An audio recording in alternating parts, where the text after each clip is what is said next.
But भाई ये BS6 का जो है ना, ये सारा 790 का आया है। 790 का स्विच है ये, भाई इतना एक्सपेंसिव है ये पहले बहुत रेयर जाता है और मेरा चला गया।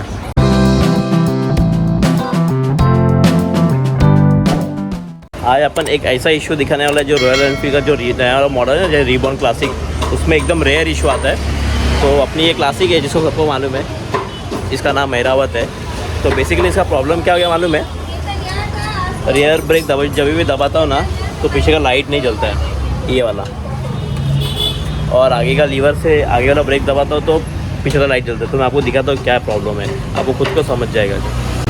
अभी मैंने इग्निशन ऑन कर दिया है। अभी जैसे मैं आगे का ब्रेक दबाता हूँ ना, पीछे का अपना जो लाइट है ना वो स्टार्ट हो जाता है। देखो दिख रहा है फोकस, ये अपना पीछे का लाइट का जो टेल लाइट का फोकस स्टार्ट होता है। लेकिन जैसे मैं रियर दबाता हूँ ना, ये देखो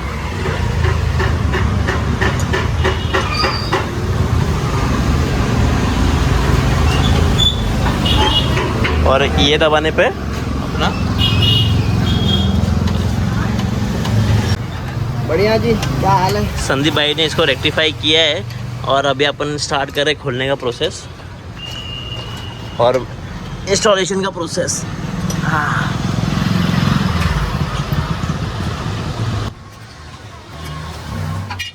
ये जो है ना बहुत भाई रेयर इशू आता है और ये मेरे को ही आया है रीबॉर्न क्लासिक में, अपने ने पहली बार आया है ऐसा मेरे को सुनने को मिला है। बट देखते हैं क्या प्रॉब्लम है। एक्चुअली इसका जो रियर डिस्क है ना, अपने को जो नॉर्मल बाइक होता है उसमें एक स्विच होता है रियर पैडल के यहाँ पे, जैसे पैडल दबाओगे उस स्प्रिंग से वो स्विच दबता है और फिर वो अपन को पीछे का जो लाइट है टेल लाइट वो ब्लिंक करता है। लेकिन इसमें रियर डिस्क है, इसमें मैंने पूरा फाइंड आउट किया, इसमें स्विच भी नहीं है। तो आखिरकार एकदम रिसर्च करने के बाद अपन को पता चला कि इसका स्विच कहाँ पर है।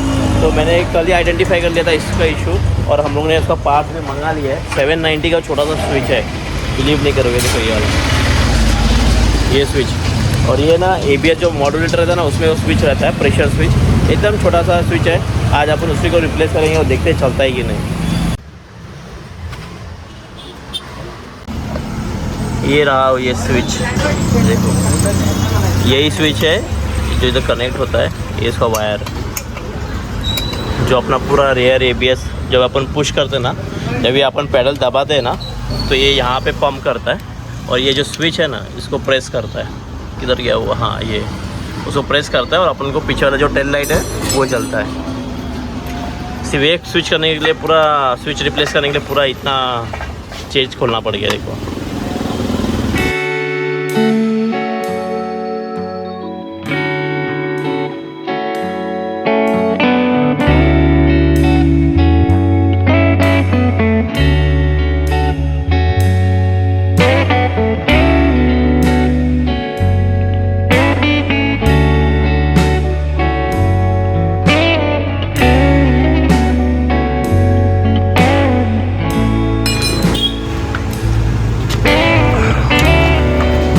दिखाओ कौन सा है।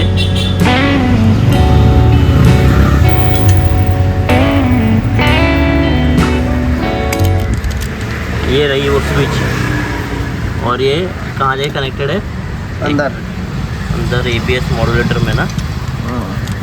पूरा ओपन करते हैं।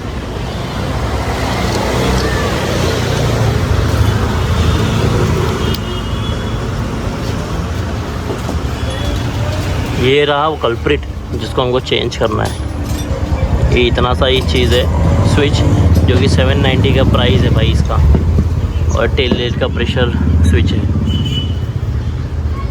तो भाई डायग्नोस और रिपेयर एकदम सक्सेसफुल हो गया है। तो अपने संदीप भाई ने जुगाड़ करके, नॉट जुगाड़, उन्होंने रेक्टिफाई किया कि BS6 में जो रीबॉर्न क्लासिक है जिसमें डुअल डिस्क है, डुअल ABS चैनल बोलते हैं, और उसका जो स्विच होता है ना वो भाई ABS मॉड्यूलर के अंदर से होता है, वो भी इतना ये स्विच होता है। और जो अपना नॉर्मल जिसमें सिंगल ABS चैनल होता है वो तो पता है एक स्प्रिंग जैसा वायर होता है जो क्लिप होता है, वो प्रेस होने पे बढ़ता है, वो 100 या मैक्सिमम 150 तक आएगा। बट भाई ये BS6 का जो है ना, ये सारा 790 का आया है। 790 का स्विच है ये, भाई इतना एक्सपेंसिव है ये पहले बहुत रेयर जाता है और मेरा चला गया। बट कोई बात नहीं, होता रहता है, ट्रायल एंड एरर करते रहता है। हो गया है 400। हाँ इलेक्ट्रॉनिक आइटम में हाँ वही बट ठीक है, मेरे को खुद को पता नहीं कब गया था वो। उस दिन मैं जब चेंज किया ना उसका इंडिकेटर, तो मेरे को पता चला कि ये चला गया है करके। पहले तो मुझे लगा कि ये है भी नहीं करके, बाद में जब पता चला कि है तो आखिर में रिप्लेस करना ज़रूरी था। अपनी गाड़ी अगर सब कुछ फंक्शनल रहे तो ज़्यादा अच्छा लगता है। 790 ये रहा फॉल्टी वाला, और ये अपन रिप्लेस करें न्यू वाला। इसके अंदर क्या दिख रहा है? फॉल्टी वाला है, देखो कैसा दिख रहा है।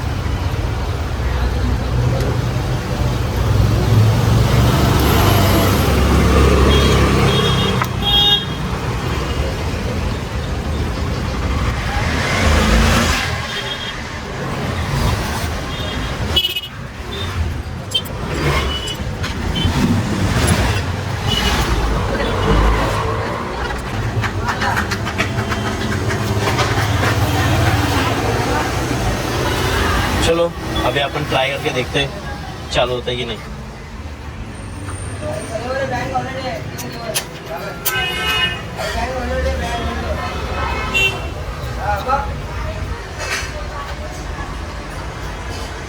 हाँ चालू हो गया भाई, ये देखो चालू करो। और एयर पुश करो। हाँ